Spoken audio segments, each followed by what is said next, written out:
Hi friends, welcome to Exam Theory. तो SSC constable GD 2019 में total आपके exam 54 शिफ्टों में कराए गए थे, जिसके सारे मैथ के सॉल्यूशन आपको इस चैनल पे देखने को मिलेंगे। तो आज हम लोग इस वीडियो में 1/3/2019 के शिफ्ट 3 के सारे मैथ के सॉल्यूशन इस वीडियो में देखने वाले हैं। तो वीडियो के अंत तक जरूर बने रहिएगा। तो अगर आप इस चैनल पर नए हैं तो हमारे चैनल को सब्सक्राइब जरूर कर ले।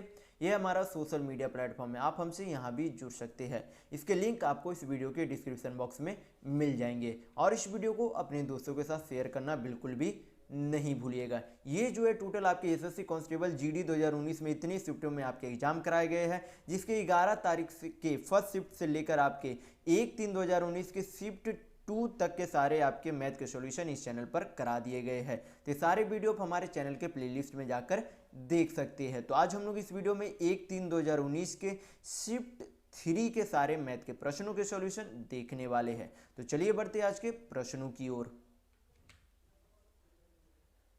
तो देखेंगे क्वेश्चन नंबर 1।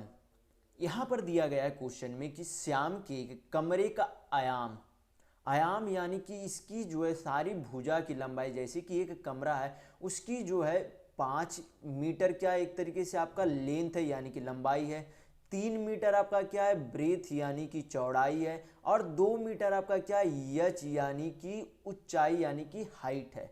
फिर आगे बोला गया कि कमरे में 2 मीटर इंटू 1.5 मीटर यानी कि 2 मीटर लंबाई का एक क्या है कमरा है, और उसकी चौड़ाई कितनी है 1.5 मीटर है, जो कि कमरे में एक क्या है एक दरवाजा है। कमरे में एक दरवाजा है जिसकी लंबाई कितनी है 2 मीटर है और चौड़ाई कितनी है 1.5 मीटर है। फिर और बोला गया कि 1 मीटर इंटू 1 मीटर आयामों की एक क्या है खिड़की है, यानी कि 1 मीटर चौड़ाई और 1 मीटर लंबाई की जो है क्या है आयाम के यानी कि भुजा की लंबाई का क्या है एक खिड़की है।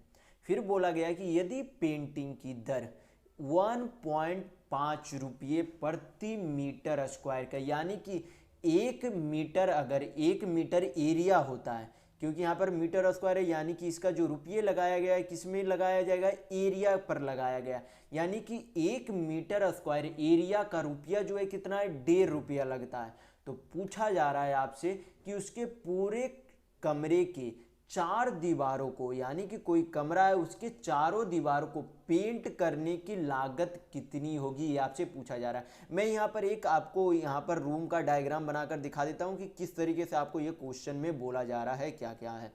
जैसे कि मान लीजिए यहाँ पर मैंने आपके लिए यहाँ पर एक कमरा बना दिया। जैसे कि मान लेंगे ये आपका क्या है एक कमरा है जिसकी लंबाई यानी कि लेंथ कितना दिया गया 5 मीटर दिया गया। कितना दिया गया 5 मीटर, और इसकी चौड़ाई यानी कि ब्रेथ आपकी कितनी दी गई है 3 मीटर दी गई है, और इसकी ऊंचाई यानी कि हाइट आपका कितना दिया गया है 2 मीटर दिया गया। और इसमें बोला गया कि जैसे कि आगे में मान लेंगे एक क्या है दरवाजा है, दरवाजे की लंबाई और चौड़ाई कितनी दी गई है 2 मीटर और 1.5 मीटर दी गई है। और उसमें बोला गया कि जैसे कि क्या है एक कमरे में खिड़की है, कमरे में खिड़की है तो उसकी लंबाई कितनी दी गई है लंबाई और चौड़ाई 1 मीटर लंबाई और 1 मीटर चौड़ाई दी गई है।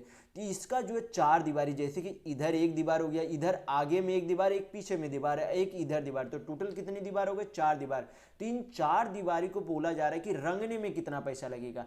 तो मैं आपको पिछले वीडियो में बता चुका हूं कि किसी भी दीवार को, यानी कि जब कोई कमरा होता है उसके चारों दीवारी का क्षेत्रफल आपको निकालने के लिए बोला जाए तो उसके एरिया का फॉर्मूला आपको मैं पिछले वाले वीडियो में बता चुका हूं कि क्या होता है 2 गुना लंबाई प्लस चौड़ाई गुना आपका क्या हो जाता है ऊंचाई होता है। क्या होता है लंबाई 2 गुना लंबाई प्लस चौड़ाई गुना ऊंचाई होता है किसी भी कमरे या फिर किसी भी हॉल के 4 दीवारी के क्षेत्रफल का। ये क्या होता है आपका फार्मूला होता है। तो ये फार्मूला आप हमेशा ध्यान रखेंगे। तो यहाँ पर हमें क्या निकालना होगा कि 4 दीवारी में कुल कितने क्षेत्रफल आते हैं, उन क्षेत्रफलों में से इस खिड़की का क्षेत्रफल और इस दरवाजे का क्षेत्रफल हमें क्या करना होगा माइनस करना होगा, क्योंकि दीवार को रंगा जाएगा खिड़की और दरवाजे को नहीं रंगा जाएगा। तो हमें सबसे पहले क्या करेंगे इन 4 दीवारी का क्षेत्रफल निकालेंगे। तो क्षेत्रफल का फार्मूला भी क्या बताया गया 2 गुना लंबाई प्लस चौड़ाई। तो लंबाई कितना है 5 मीटर है, चौड़ाई कितना है 3 मीटर है, और ऊंचाई कितना है आपका 2 मीटर है। सभी को क्या करेंगे यहाँ पर सिंप्लीफाई कर लेंगे तो आपका एरिया निकल जाएगा। तो यहाँ पर गुना करेंगे 5 और 3 8, 8 दूनी 16, 16 दूनी आपका कितना हो गया, 16 दूनी 32 हो गया। यानी कि 32 मीटर स्क्वायर क्या है, इन चार दीवारी का क्षेत्रफल है। लेकिन इन चार दीवारी में एक खिड़की और एक दरवाजा भी है। तो क्या करेंगे, इन खिड़की और दरवाजों का क्षेत्रफल को क्या करेंगे, कुल चार दीवारी के क्षेत्रफल में से माइनस करेंगे। तो यहाँ पर जो है सबसे पहले यहाँ पर दरवाजे का क्षेत्रफल क्या हो जाएगा, दरवाजा कैसा है, एक रेक्टेंगल यानी कि आयतनुमाकार है, क्योंकि इसकी लंबाई और चौड़ाई दी गई है। तो यहाँ पर से क्या निकाल सकते हैं, दरवाजा का क्षेत्रफल निकाल सकते हैं, क्योंकि किसी भी आयत का यानी कि रेक्टेंगल के एरिया का फॉर्मूला क्या होता है, लंबाई गुना चौड़ाई होता है, यानी कि लेंथ इंटू ब्रेथ होता है। तो यहाँ पर क्या करेंगे, लेंथ इंटू ब्रेथ करेंगे तो क्या निकल जाएगा, दरवाजे का क्षेत्रफल निकल जाएगा। तो दरवाजे का क्षेत्रफल कितना हो जाएगा, 2 इंटू 1.5 करेंगे तो आपका कितना हो जाएगा, यहाँ पर आपका हो जाएगा 3 मीटर। कितने मीटर हो जाएगी, 3 मीटर। यानी कि 3 मीटर किसकी क्षेत्रफल आ गया, आपका दरवाजे का क्षेत्रफल आ गया, सॉरी हाँ दरवाजे का क्षेत्रफल आ गया। फिर जो है अब हमें क्या करेंगे, खिड़की का क्षेत्रफल निकालेंगे। तो खिड़की भी कैसा, आयतनुमाकार है, आयतनुमाकार है। तो यहाँ पर लंबाई कितनी दी गई है, 1 मीटर, और चौड़ाई कितनी दी गई है, 1 मीटर दी गई है। तो लंबाई गुना चौड़ाई करेंगे तो क्या निकल जाएगा, इस खिड़की का क्षेत्रफल निकल जाएगा। तो खिड़की का क्षेत्रफल आपका कितना हो जाएगा, 1 इंटू 1, यानी कि टोटल 1 मीटर स्क्वायर क्या हो जाएगा, खिड़की का क्षेत्रफल हो जाएगा। यानी कि कुल मिलाकर खिड़की और दरवाजे का कुल मिलाकर क्षेत्रफल कितना हो गया, 4 मीटर स्क्वायर हो गया।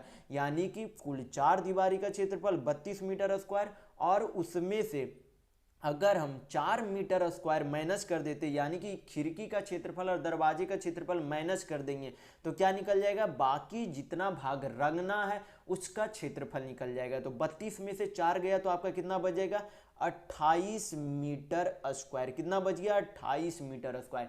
यानी कि टोटल इतना क्षेत्रफल अब क्या है, उसे रंगना है। तो 1 मीटर स्क्वायर का कितना रुपये लगता है, 1.5 रुपये, यानी कि 1.5 रुपये लगते हैं। तो टोटल हमें क्या निकालना होगा कि 28 मीटर स्क्वायर का टोटल कितना रुपया लगेगा। तो क्या करेंगे, 28 इंटू 1.5 रुपये। तो 1.5 हटाएंगे तो नीचे 10, 5 से काटेंगे तो 5 तिया 15, 5 दूनी 10, 2 से काटेंगे 28 को कितना बार में चला जाएगा, 14 बार में चला जाएगा। यानी कि आपका कितना आ गया, 14 तिया 42 रुपये। यानी कि उन चार दीवारी को रंगने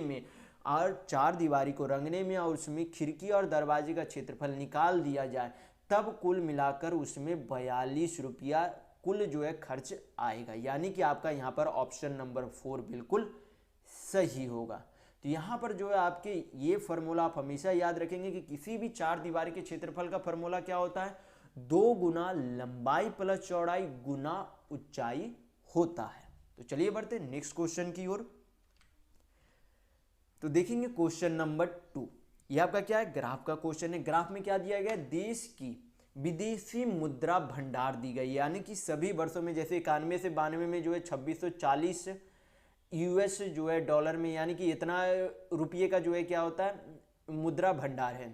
उसी तरीके से सभी सालों में क्या दिया गया, मुद्रा भंडार, यानी कि कितने जो है वहाँ पे जो है मुद्रा का भंडार है वो सभी सालों में दिया गया। तो क्वेश्चन में हम लोग देखेंगे कि पूछा आपसे क्या जा रहा है। क्वेश्चन में यहाँ पर पूछा जा रहा है आपसे कि 97 से 98 में, 1997 से 1998 में विदेशी मुद्रा भंडार 1993 से 1994 से जो है कितना गुना था। यानी कि सबसे पहले देखेंगे कि 1997 से 98 में जो है कितना मुद्रा भंडार थे। तो 97 से 98 कितना मुद्रा भंडार है, तो 4320 यूएस डॉलर। यानी कि 1997 से 98 के बीच कुल मिलाकर 4320 यूएस डॉलर जो है क्या था, मुद्रा भंडार था। तो यहाँ पर बोला गया कि 93 से 94 में, तो पहले देखेंगे यहाँ पर 93 से 94 में कितना जो है यूएस भंडार हुआ था, तो 2520 हुआ था। कितना हुआ था, 2520 हुआ था। तो यहाँ पर बोल रहा है कि 2520 का कितना गुना, यानी कि मान लेते यक्स गुना, यानी कि 2520 का कितना गुना जो है 4320 के बराबर है। तो यहाँ पर क्या कर देंगे, इक्वल टू का साइन दे देंगे, हल करेंगे तो यक्स का वैल्यू आ जाएगा, मान आ जाएगा, यानी कि कितना गुना ये जो है 2520 का 4320 से कितना गुना वो हमें पता चल जाएगा। तो यहाँ पे इसे हल करेंगे तो शून्य शून्य चला गया, यहाँ पर काटेंगे, यहाँ पर आपका यहाँ पर शायद हम लोगों ने कुछ गलत किया, सॉरी यहाँ पर 96 से 97 नहीं है, 97 से 98 बोला गया, जो कि कितना है 5040 है। ये आपका 4320 नहीं है, कितना है 5040 है, ये आपका कितना है 5040 है। तो यहाँ पर शून्य से शून्य चला गया, यहाँ पर काटेंगे तो 2 दूनी 4, 25 दूनी 50, यानी कि 2 बार में चला जाएगा। तो यक्स का वैल्यू कितना आ गया, 2 आ गया, यानी कि 2520 का कितना गुना 540 है, तो 2 गुना 540 है, यानी कि आपका ऑप्शन नंबर 1 बिल्कुल सही होगा। ये जो आपका पहले वाले 4320 नहीं था, 5040 था, क्योंकि 97 से 98 में बोला गया था। यहाँ पर मैंने यहाँ पर शुरुआत में गलत लिख दिया था, तो आप लोग यहाँ पर सही कर लेंगे। यहाँ पर कितने गुना हो रहा है, तो 2 गुना, यानी कि आपका ऑप्शन नंबर 1 बिल्कुल सही होगा। तो अगर आपको वीडियो पसंद आ रहा है तो लाइक करते जरूर चलिएगा। तो चलिए बढ़ते हैं नेक्स्ट क्वेश्चन की ओर। तो देखिए क्वेश्चन नंबर 3, ये आपका क्या है, पहले वाले ही ग्राफ है। इसमें जो है सभी का क्या दिया गया है, सभी सालों में विदेशी मुद्रा भंडार दी गई है यूएस डॉलर में। तो यहाँ पर क्वेश्चन में हम लोग देखेंगे, क्वेश्चन में आपसे क्या पूछा जा रहा है। क्वेश्चन में यहाँ पर पूछा जा रहा है कि पूर्व वर्ष की तुलना में 1996 से 97 के दौरान, पिछले वर्ष की तुलना में 1996 से 97 के दौरान विदेशी मुद्रा भंडार में प्रतिशत वृद्धि कितनी हुई। तो सबसे पहले हम लोग ध्यान देंगे कि 96 से 97 में कितने यूएस डॉलर की जो है मुद्रा भंडार थी। तो विदेशी मुद्रा भंडार यानी कि कितनी थी 1996 से 97 में, 4320 यूएस डॉलर थी। कितनी थी टोटल, 4320 यूएस डॉलर थी। तो हमें तुलना किससे करने के लिए बोला जा रहा है, उससे पिछले वर्ष से तुलना किया जा रहा है। तो पिछले वर्ष में देखेंगे कि यूएस जो है कितने विदेशी मुद्रा भंडार हुई थी। तो टोटल कितनी हुई थी पिछले वर्ष में, 3120 यूएस डॉलर हुई थी। तो तुलना हमें परसेंट में करना है, तो सबसे पहले हमें क्या करना होगा, दोनों के अंकों में हमें अंतर निकालना होगा। तो यहाँ पर अंतर निकालेंगे तो 0 में से 0 गया तो 0, 2 में से 2 गया तो 0, 3 में से 1 गया तो 2, 4 में से 3 गया 1। यानी कि हमें जो है पिछले साल की तुलना में 96 से 97 में 1200 यूएस डॉलर ज़्यादा मिले। हमें तुलना अब करना लेकिन किस में है, तुलना जो है तुलना हमें करके किससे क्या निकालना, परसेंट वैल्यू निकालना है। तो तुलना हमें किससे करना, जो पिछले साल में जो है विदेशी मुद्रा भंडार थी। तो पिछले साल में कितनी थी, 3120 यूएस डॉलर थी। पिछले साल में कितनी थी मुद्रा भंडार, विदेशी मुद्रा भंडार 3120 रुपये थी, 3120 यूएस डॉलर थी। तो यहाँ पर क्या हो गया, यहाँ पर अब हमें परसेंट में वैल्यू निकालना है। तो परसेंट में वैल्यू निकालना है तो क्या करेंगे, 100 से मल्टीप्लाई कर देंगे। तो कितने प्रतिशत की वृद्धि हुई प्रतिशत में हमें यहाँ पर आ जाएगा। यहाँ पर पहले हल करेंगे तो इसे सिंप्लीफाई कर लेते तो 0 से 0 चला गया, 3 से काटेंगे तो 3 चौक 12, 0 चला गया, और 3 से यहाँ पर काटेंगे तो 104 चला गया। यहाँ पर 4 से आपका कट रहा है तो 4 से काट लेंगे, 4 दहें आपका क्या हो गया, 40 हो गया। यहाँ पर 4 दहें आपका यहाँ पर 40 हो गया। 4 से काटेंगे तो 4 दूनी 8, और 4 छक आपका 24 हो गया। यहाँ पर एक बार में 8 चला जाएगा, यहाँ पर 13, यहाँ पर आपका कितना हो गया, 5 हो गया। यानी कि टोटल आपका कितना हो गया, 500/13। आंसर किस में दिया गया, पॉइंट में दिया गया। तो यहाँ पर क्या करेंगे हम लोग, पॉइंट में आंसर निकालेंगे। तो यहाँ पर भाग देंगे तो कितना हो जाएगा, 13 × 39, 11/110।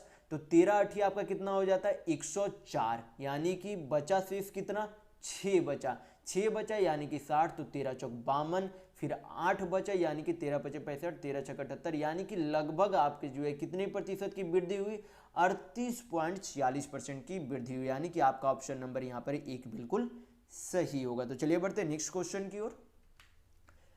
तो देखेंगे क्वेश्चन नंबर 4। यहाँ पर दिया गया क्वेश्चन में कि ABCDE का माध्य जो है कितनी है, 28 है। यानी कि इन पांचों संख्याओं का माध्य यानी कि मीन कितना है, 28 है। फिर बोला गया कि यदि AC और E का माध्य यानी कि AC और E का माध्य यानी कि मीन कितना है, 24 है। तो पूछा जा रहा है आपसे कि B और D का माध्य क्या होगा। तो माध्य निकालने का सबसे पहले आपको तरीका पता होना चाहिए कि माध्य निकालने का तरीका क्या होता है, सभी संख्याओं का योग। माध्य निकालने का तरीका क्या होता है कि सभी संख्याओं का योग को क्या करते हैं, सभी संख्याओं के योग को क्या कर देते हैं, टोटल नंबर ऑफ टोटल जितने नंबर होते उससे क्या करते हैं, डिवाइड कर देते हैं। जैसे कि यहाँ पर कितनी है टोटल संख्या, 5 संख्या, तो यहाँ पर क्या हो गया, यहाँ पर टोटल इधर माध्य हो गया और इसका माध्य कितना दिया गया, 28 दिया गया। यानी कि इन पांचों संख्याओं का जब हम लोग क्रॉस मल्टीप्लिकेशन अगर करेंगे तो यहाँ पर कितना आ जाएगा, 28 25 40 हो जाएगा। यानी कि इन पांचों संख्याओं का योग कितना हो जाएगा, a plus b plus c plus d plus e जो है, इन पांचों संख्याओं का योग कितना हो जाएगा, 28 25 140 हो जाएगा। माध्य मतलब एक तरीके से क्या होता है आपका, एक तरीके से एवरेज होता है, यानी कि औसत होता है। माध्य और एवरेज दोनों निकालने का तरीका एक ही है, तो ये आप हमेशा ध्यान रखेंगे। तो औसत यानी कि माध्य कैसे निकाला जाता है, सभी संख्याओं का योग किया जाता है, टोटल नंबर से डिवाइड किया जाता है, तो उसका माध्य यानी कि औसत निकल जाता है। तो यहाँ पर जब 5 से यहाँ पर गुना कर देंगे टोटल नंबर से तो क्या निकल जाएगा, टोटल संख्याओं का योग निकल जाएगा। तो यहाँ पर टोटल संख्याओं का, इन 5 संख्याओं का योग कितना आ गया आपका, 140 आ गया। तो यहाँ पर फिर बोला गया कि इन 3 संख्याओं का यानी कि ए का, सी का, ई का माध्य यानी कि औसत कितना दिया गया, 24 दिया गया। तो माध्य अगर 24 है, टोटल संख्या 3 है, तो 24 में अगर 3 से मल्टीप्लाई कर देंगे तो क्या निकल जाएगा, इन तीनों संख्याओं का योग निकल जाएगा।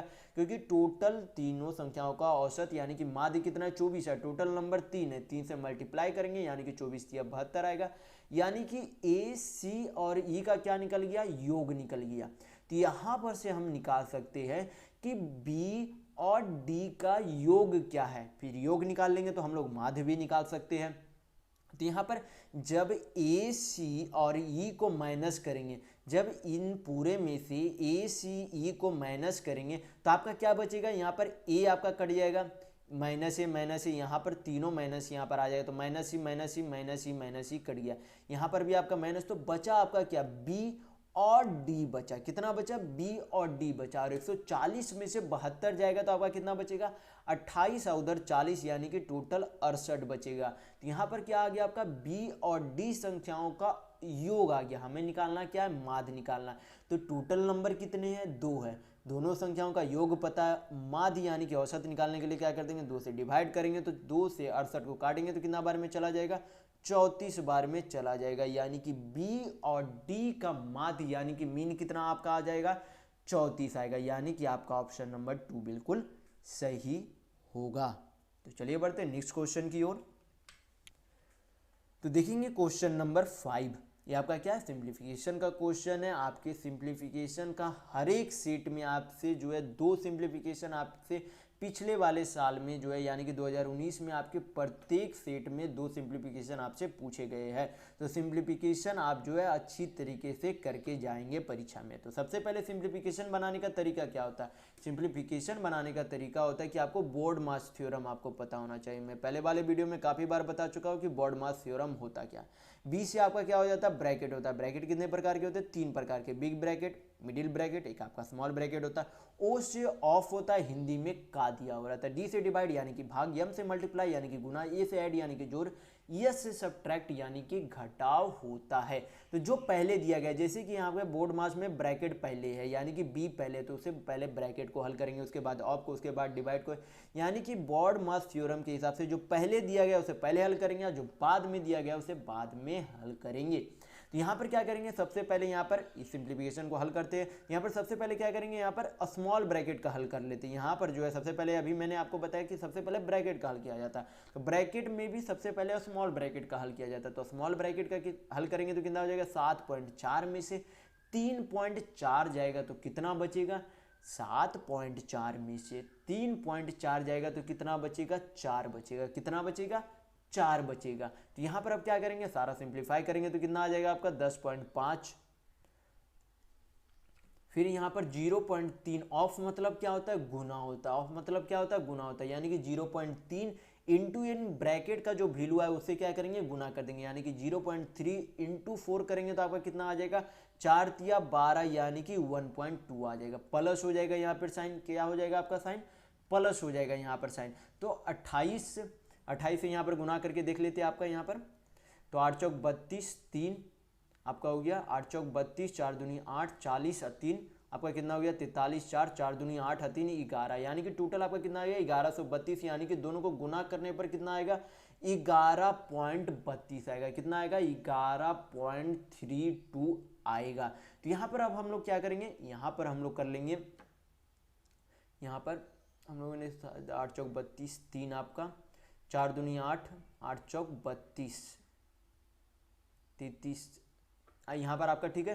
तो यहाँ पर जो हम लोग क्या करेंगे, सबसे पहले इन दोनों को क्या करेंगे प्लस कर लेंगे। इन दोनों को प्लस करेंगे तो आपका कितना आ जाएगा 10.5 को 11.32 में जब प्लस करेंगे तो आपका कितना आ जाएगा 22.538, यानी कि कितना आ जाएगा 22.82 आ जाएगा। माइनस उसमें से क्या कर देंगे 1.2 माइनस करेंगे तो आपका यहाँ पर कितना आ जाएगा 1.2 जब माइनस करेंगे तो आपका आ जाएगा यहाँ पर 6.2, यहाँ पर पॉइंट आ जाएगा, 22 में से 1 गया तो कितना बचेगा 21 बचेगा। यानी कि इस पूरे सिंप्लीफिकेशन को हल करने पर आपका कितना आंसर आएगा, इस सिंप्लीफिकेशन को सिंप्लीफाई करने पर कितना आंसर आया आपका 21.62 आंसर आया, यानी कि आपका ऑप्शन नंबर 4 बिल्कुल सही होगा। तो चलिए बढ़ते हैं नेक्स्ट क्वेश्चन की ओर।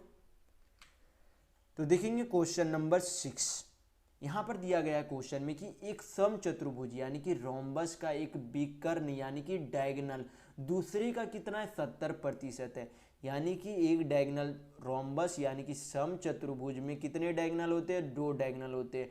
दोनों एक दूसरे को क्या करते हैं, एक दूसरे को 90 डिग्री पर बाइसेक्ट करते हैं या दोनों को इक्वली भी बाइसेक्ट करते हैं। आप हमेशा ध्यान रखेंगे कि समचतुर्भुज की सबसे पहले आपको ध्यान रखना है कि चारों भुजा बराबर होती है और इसके डायगोनल जो है आपस में एक दूसरे को 90 डिग्री पर काटते हैं और एक दूसरे को इक्वली बाइसेक्ट भी करते हैं। तो ये 3-4 चीज़ आप यहाँ पर ध्यान रखेंगे, आपको हमेशा ध्यान रखना है। तो यहाँ पर क्वेश्चन में बोला क्या जा रहा है, यहाँ पर क्वेश्चन में आपसे बोला गया है कि D1 यानी कि 2 डायगोनल होते हैं तो एक मान लेते हैं D1 एक D2।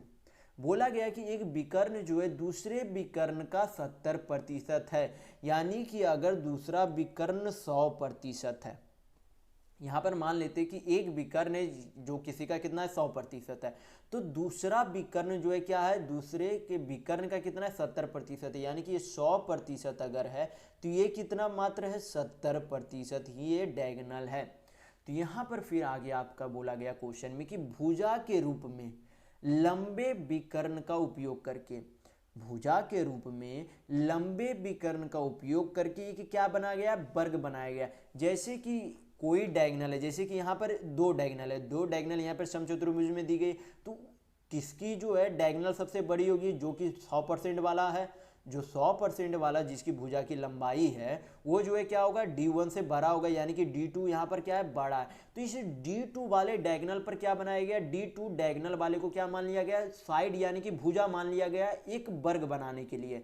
जैसे कि यहाँ पर क्या किया एक वर्ग बना लिया, वर्ग किसको मान लिया, ये जो समचतुर्भुज यानी कि रोम्बस का डायगोनल था उसको क्या मान लिया अब साइड मान लिया, यानी कि ये भी आपका D2 ये भी आपका D2 ये भी आपका D2, यानी कि जो समचतुर्भुज का बड़ा वाला डायगोनल था उसका भुजा का प्रयोग करके एक क्या बना लिया गया वर्ग बना लिया गया। तो आपसे पूछा जा रहा है क्वेश्चन में कि वर्ग के क्षेत्रफल का उस समचतुर्भुज के क्षेत्रफल से अनुपात क्या होगा, ये आपसे पूछा जा रहा है। तो यहाँ पर सबसे पहले हम लोग क्या करेंगे D1 और D2 का यहाँ पर रेशियो में जो है वैल्यू निकाल लेंगे, तो परसेंट चला जाएगा 1:0 चला जाएगा, यानी कि D1 और D2 जो है कितने अनुपात में भुजा का यहाँ पर जो है कितना आ गया, यानी कि दोनों विकर्ण जो है कितने अनुपात आ गए 7:10 आ गए। यानी कि मान लेंगे कि एक समचतुर्भुज का डायगोनल कितने है 7 मीटर है और दूसरे जो है समचतुर्भुज का डायगोनल कितना है 10 मीटर है। तो इसी जो है ये 10 मीटर का ये जो है जो दूसरे समचतुर्भुज में जो है जो बड़ा डायगोनल था यानी कि विकर्ण था उसी को जो है भुजा मानकर क्या कर लिया गया एक वर्ग बना लिया गया, यानी कि इस वर्ग का साइड कितना हो जाएगा 10 मीटर हो जाएगा। कितना हो जाएगा आपका 10 मीटर हो जाएगा। दोनों का क्या पूछा जा रहा है अनुपात पूछा जा रहा है। तो किसी समचतुर्भुज का क्षेत्रफल निकालने का फॉर्मूला क्या होता है, किसी समचतुर्भुज का यानी कि उसका एरिया निकालने का फॉर्मूला क्या होता है half into D1 into D2 होता है। क्या होता है half into D1 into D2 होता है। और किसी भी वर्ग का एरिया निकालने का फॉर्मूला क्या होता है, भुजा स्क्वायर होता है। क्या होता है आपका, भुजा स्क्वायर होता है। दोनों का क्या पूछा जा रहा है, अनुपात पूछा जा रहा है। तो सबसे पहले यहाँ पर क्या करेंगे, वर्ग के क्षेत्रफल, वर्ग का क्षेत्रफल आगे करना है। तो वर्ग का क्षेत्रफल क्या करता है, वर्ग का क्षेत्रफल किससे निकाला जाता है, भुजा का स्क्वायर। तो भुजा कितना था, 10 मीटर था, तो 10 दहें कितना हो जाएगा, 100 हो जाएगा आपका। यहाँ पर अनुपात में पूछा जा रहा है half into D1 into D2। तो D1 इसका कितना था, 7 मीटर, D2 आपका कितना आया, 10 मीटर आया। इसे कैलकुलेट करेंगे तो 2 से यहाँ पर काटेंगे तो 5 बार में, 5 से काटेंगे तो 20 बार में चला जाएगा। यानी कि कितना अनुपात आपका आ गया, 20:7 आ गया। यानी कि इस पूरे प्रश्न का जो है कितना आंसर होगा, 20.7 आंसर सही होगा। यानी कि आपका ऑप्शन नंबर 1 बिल्कुल सही होगा। तो चलिए बढ़ते हैं नेक्स्ट क्वेश्चन की ओर। तो देखेंगे क्वेश्चन नंबर 7। यहाँ पर दिया गया क्वेश्चन में कि P और Q की औसत मासिक आय 4050 रुपये है। फिर बोला गया कि Q और R का औसत मासिक आय 6350 रुपये है।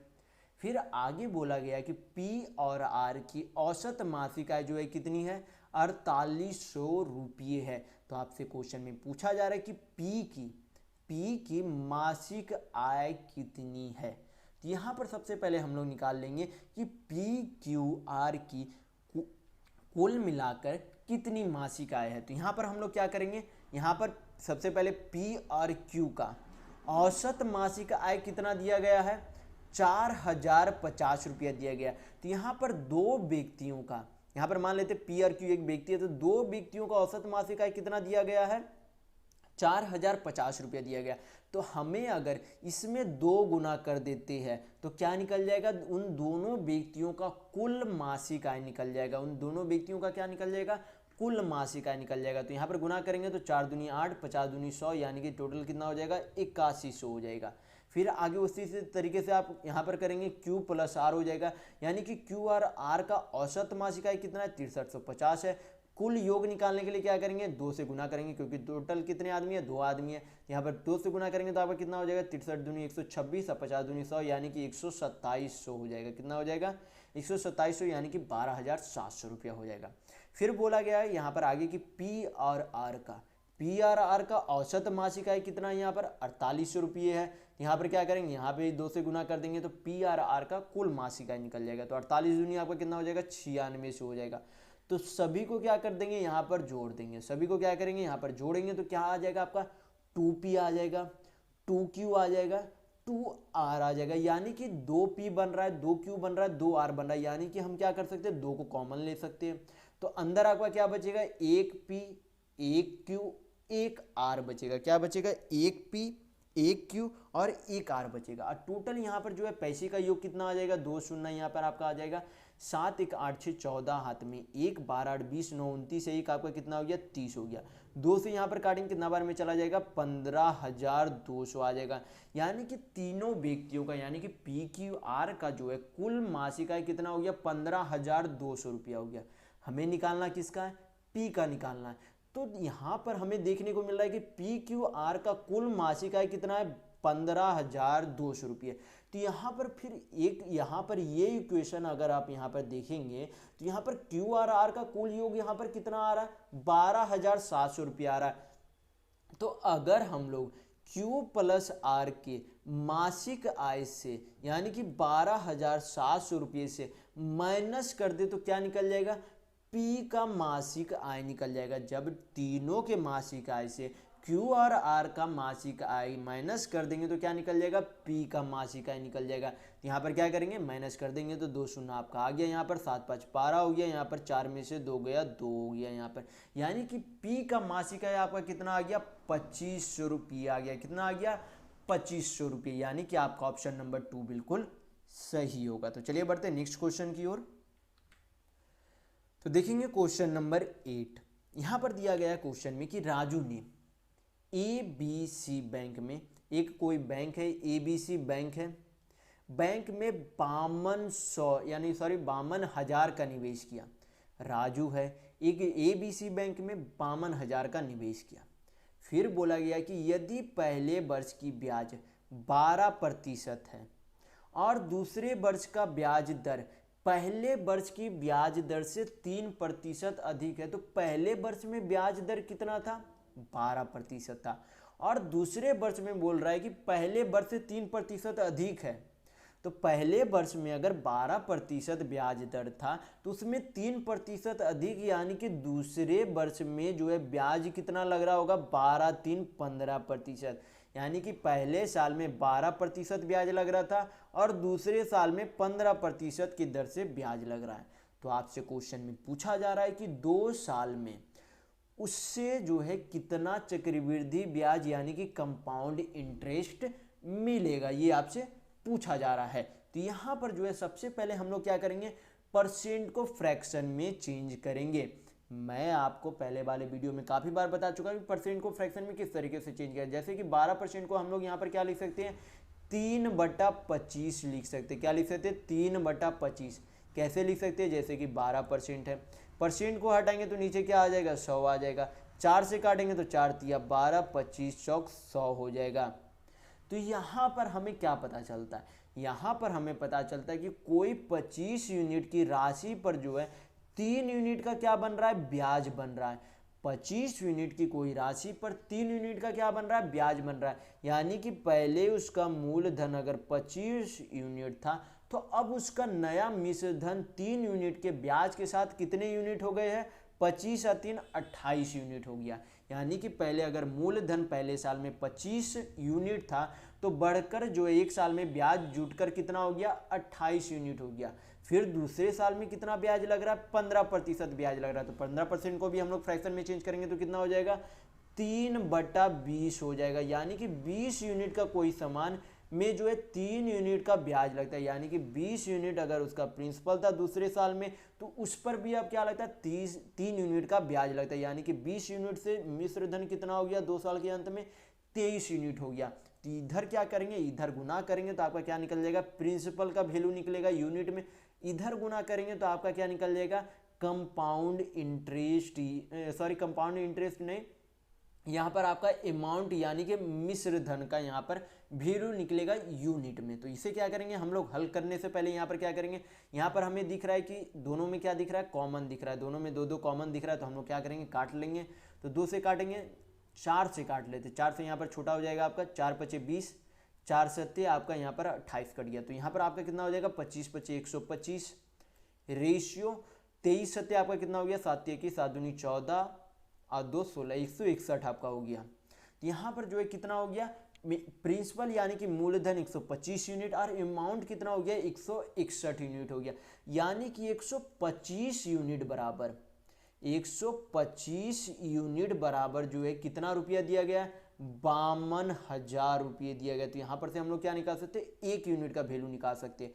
तो 1 यूनिट का वैल्यू यहाँ पर कितना हो जाएगा, 25 से काटेंगे तो 25 25 125, 25 दूनी 50, 0 25 28 200, फिर 5 से काट लेंगे तो कितना बार में चला जाएगा, 5 चौक 20, 1 3 बचा, 5 6 30। यानी कि 1 यूनिट का वैल्यू कितना आ गया, 416 रुपया आ गया।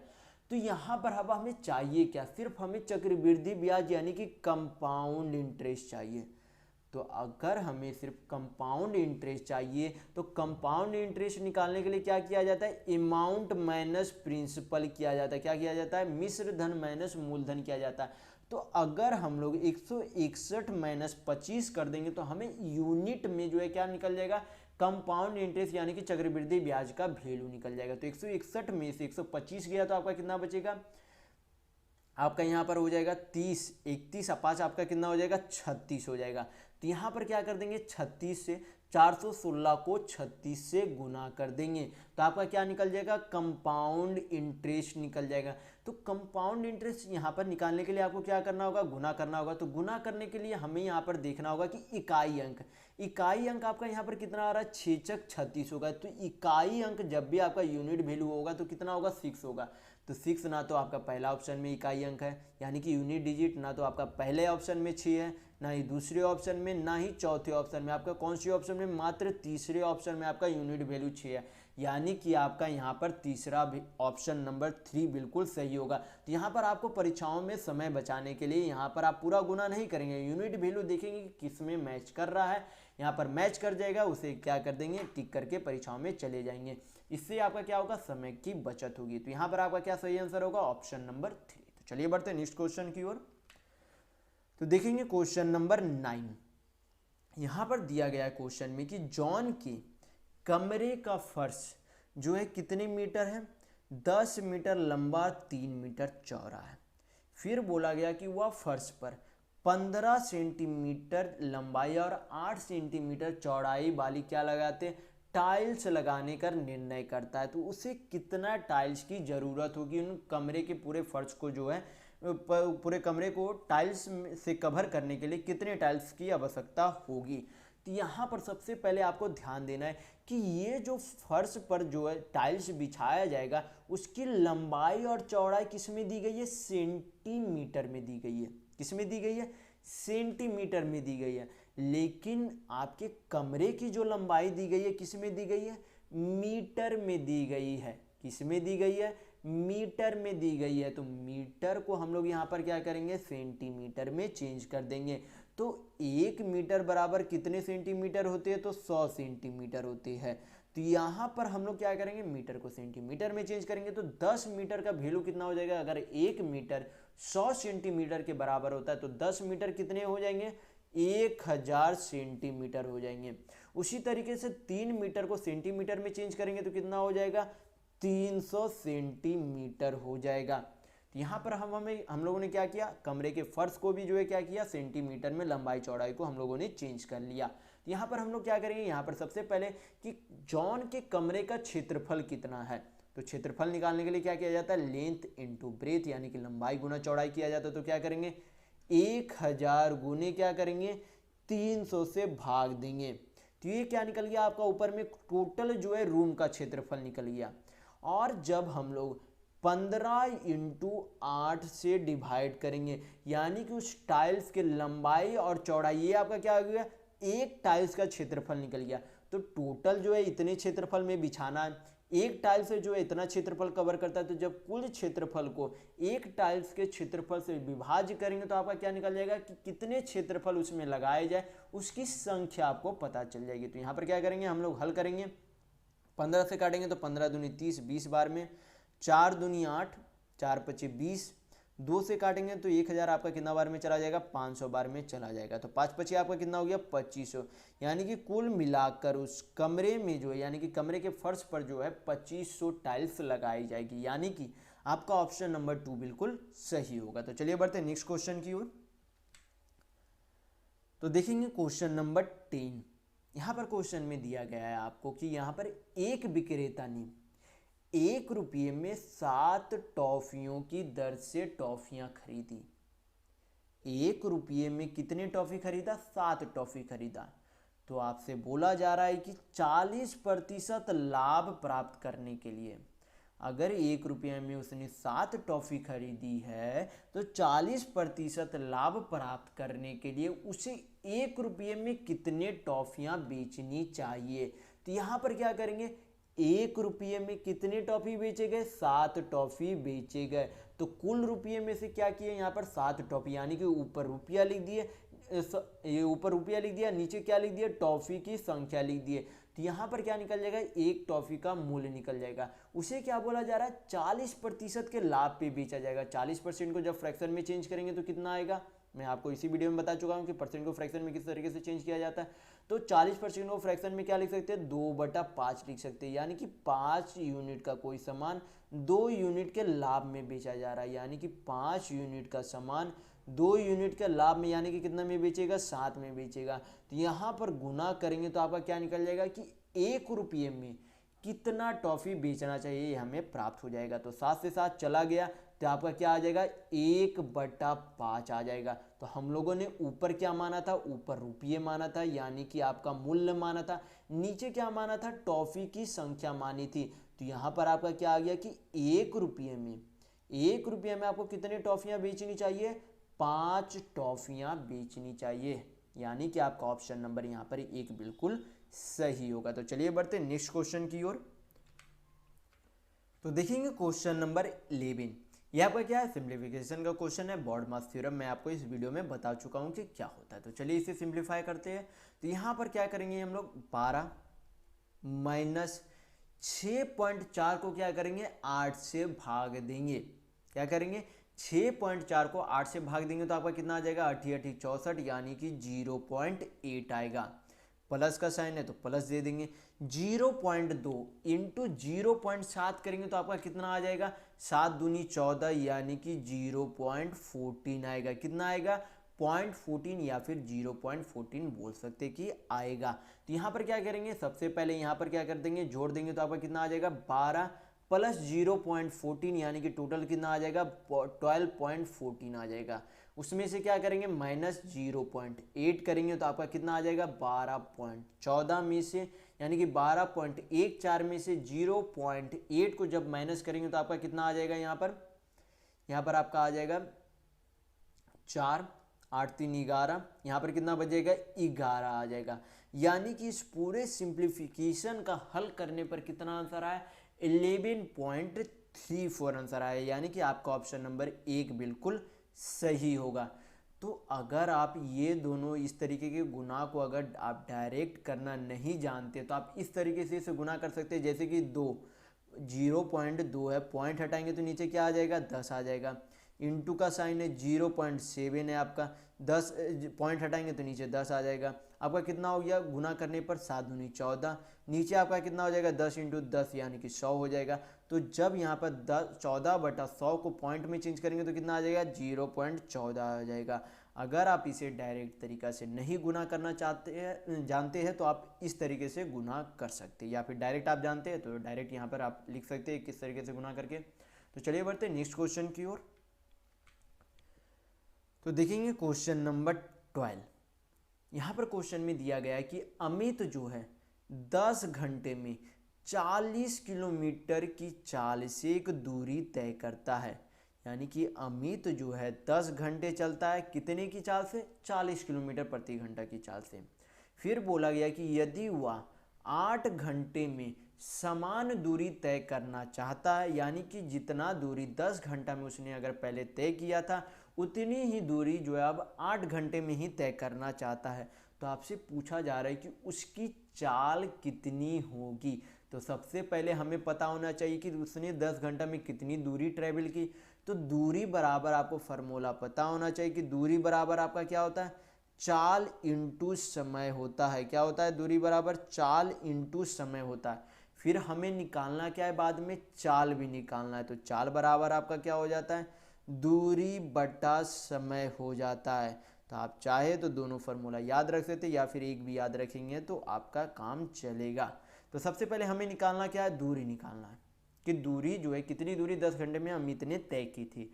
तो दूरी बराबर क्या होता है, दूरी बराबर आपका क्या होता है, चाल इंटू समय। तो चाल कितनी है, 40 किलोमीटर प्रति घंटा है, इंटू समय, यानी कि टोटल कितना समय लगता है, 10 घंटे लगते हैं। यानी कि ये आपका 40 इंटू 10 यानी कि चाल इंटू समय आपका क्या आ गया, टोटल डिस्टेंस यानी कि कुल दूरी आ गई। तो यहाँ पर आपका क्या आ गया, आपका कुल दूरी आ गया। लेकिन हमें अब निकालना क्या है, उसकी चाल निकालनी है, नई चाल। अगर उसे जो है उतनी ही दूरी को 8 घंटे में तय करना चाहता है तो चाल बराबर अभी आपको क्या बताया गया, स्पीड बराबर क्या होता है, दूरी बटा समय। तो दूरी कितना आप ट्रेवल करना है, 4 इंटू 10 यानी कि 400 किलोमीटर उसे दूरी तय करनी है। कितने घंटे में, 8 घंटे में, यानी कि नीचे समय लिखाएगा। इसे जो है क्या करेंगे, कैलकुलेट करेंगे तो आपका क्या निकल जाएगा, यहाँ पर चाल निकल जाएगी उसकी नई चाल। तो यहाँ पर काटेंगे तो 8 पचे कितना हो गया आपका, 40 हो गया। यानी कि उसे अब जो है अगर 8 घंटा में उस दूरी को तय करना चाहता तो उसकी स्पीड यानी कि गति कितनी होनी चाहिए, 50 किलोमीटर प्रति घंटा उसकी गति होनी चाहिए। यानी कि आपका ऑप्शन नंबर 3 बिल्कुल सही होगा। तो चलिए बढ़ते हैं नेक्स्ट क्वेश्चन की ओर। तो देखेंगे क्वेश्चन नंबर 13। यहाँ पर जो है, यहाँ पर ये आपका 8 नहीं है। यहाँ पर क्वेश्चन में है कि वह न्यूनतम संख्या बताइए। वह न्यूनतम, यहाँ पर विभाज्य आपका नहीं होगा, वह न्यूनतम संख्या जिसे जो है 6, 9, 15, 18 से विभाजित करने पर हर स्थिति में जो है 4 शेषफल रह जाता है। तो वह कौन सी संख्या है ये आपसे पूछा जा रहा है कि वह कौन सी संख्या है जिसे 6 से विभाज्य किया जाए, 9 से विभाज्य किया जाए, या 15 से विभाज्य किया जाए, या 18 से विभाज्य किया जाए। और स्थिति में जो है 4 शेषफल रह जाता है। तो यहाँ पर क्या करेंगे हम लोग, इसे बाई ऑप्शन से करने की कोशिश करेंगे। बाई ऑप्शन से करने का तरीका यहाँ पर आपका क्या होगा, सभी में क्या करेंगे 4 को माइनस करेंगे। सभी में क्या कर देंगे 4 को माइनस करेंगे, क्योंकि इन कुल संख्या को जब 6, 9, 15, 18 से भाग दिया जाता है तो 4 शेषफल रहता है। यानी कि सभी में अगर 4 पहले से माइनस कर देंगे तो इन चारों संख्याओं से 4 माइनस करने पर क्या हो जाना चाहिए, कट जाना चाहिए। तो यहाँ पर कितना हो जाएगा, यहाँ पर आपका हो जाएगा 176, ये आपका कितना हो जाएगा 94, ये आपका कितना हो जाएगा 90, ये आपका कितना हो जाएगा 180 हो जाएगा। तो सबसे पहले यहाँ पर 6 से काट के देखते हैं 176 को, तो आपका कितना होगा 6 दूनी 12, 5 56, यानी कि ये आपका नहीं कटता, यानी कि आपका ऑप्शन नंबर 1 नहीं होगा। यहाँ पर दूसरा ऑप्शन देखते हैं तो 6 आपका हो गया 3 34, तो ये भी आपका नहीं कटता, तो आपका ऑप्शन नंबर 2 भी नहीं होगा। यहाँ पर 90 को काट के देखेंगे तो 15 छक 90, ये कटता है, यानी कि आपका ऑप्शन नंबर 3 हो सकता है। यहाँ पर 90 को 9 से काट के देखें तो 9 से भी कट रहा, 15 छक 90, 15 से भी कट रहा, 18 से काटेंगे तो 18 पचे 90 भी कट रहा है। तो यहाँ पर 94 अभी भी आपका हो सकता है, जरूरी नहीं आपका होगा, क्योंकि यहाँ पर क्या बोला गया, न्यूनतम संख्या पूछी गई है। तो यहाँ पर जो है चौथा ऑप्शन से न्यूनतम जो है हमें कौन सी संख्या दिख रही है, 90 दिख रही है, यानी कि यहाँ पर आपका ऑप्शन नंबर 3 बिल्कुल सही होगा। लेकिन अगर आपसे यहाँ पर न्यूनतम की जगह अधिकतम बोल दिया जाता है, न्यूनतम की जगह अधिकतम बोल दिया जाता है, तो हमें यहाँ पर देखने को मिल रहा है कि 180 भी क्या है, 180 भी जो है 6 से विभाज्य है, 9 से भी विभाज्य है, 15 से भी 180 को 12 बार में विभाज्य किया जा सकता है, और 18 से भी 180 विभाज्य है। तो अगर इस प्रश्न में न्यूनतम की जगह अधिकतम होता, ऑप्शन के हिसाब से अधिकतम अगर आपसे पूछ लिया जाता तो आपका ऑप्शन नंबर 4 सही होता। लेकिन यहाँ पर आपसे बोला गया है कि न्यूनतम संख्या कौन सी है, तो न्यूनतम कौन सा हो जाएगा, ऑप्शन नंबर 3 बिल्कुल सही होगा। तो ये तो आपका हो गया ऑप्शन से किस तरीके से बनाया जाएगा।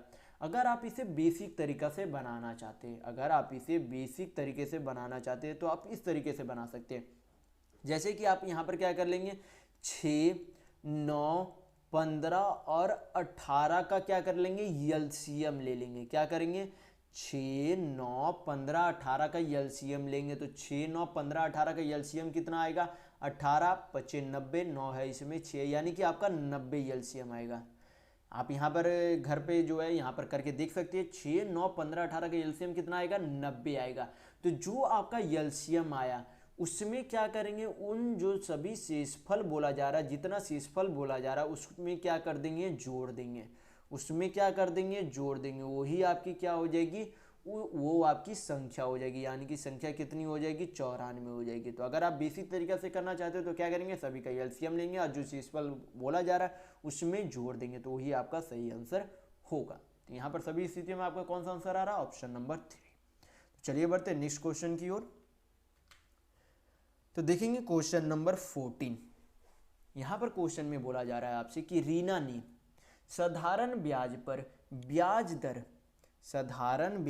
ब्याज दर जितने ही वर्षों के लिए जो 1800 रुपये का ऋण लिया। यानी कि यहाँ पर बोला जा रहा है कि जितना रेट है, यानी कि जितना दर है उतना ही क्या है, टाइम है।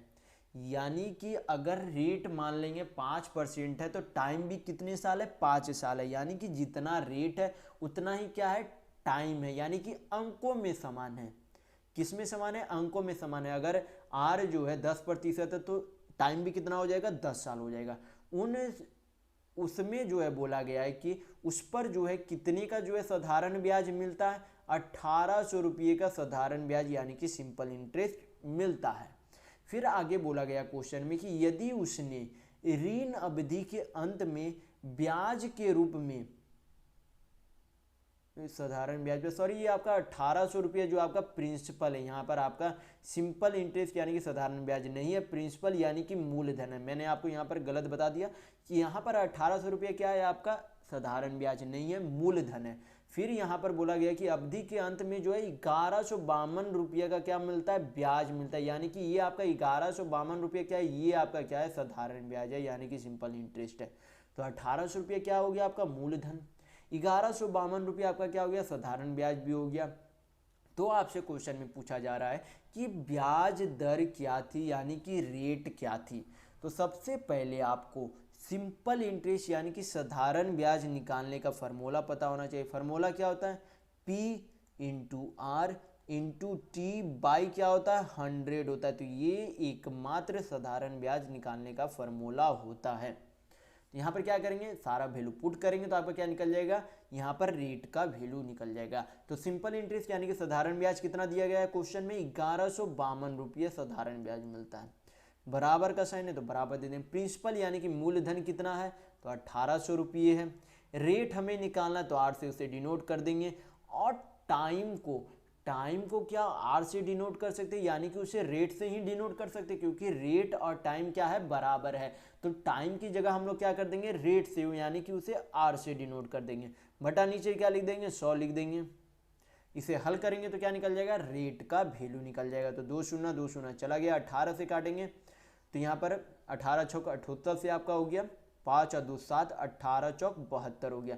यानी कि r इंटू आर आपका क्या हो गया, आर स्क्वायर हो गया, यानी कि 64 बराबर आर स्क्वायर। तो आर स्क्वायर को जब इधर अंडर रूट भेजेंगे तो अंडर रूट 64 किसका स्क्वायर होता है, 8 का स्क्वायर होता है, यानी कि 8 हो गया।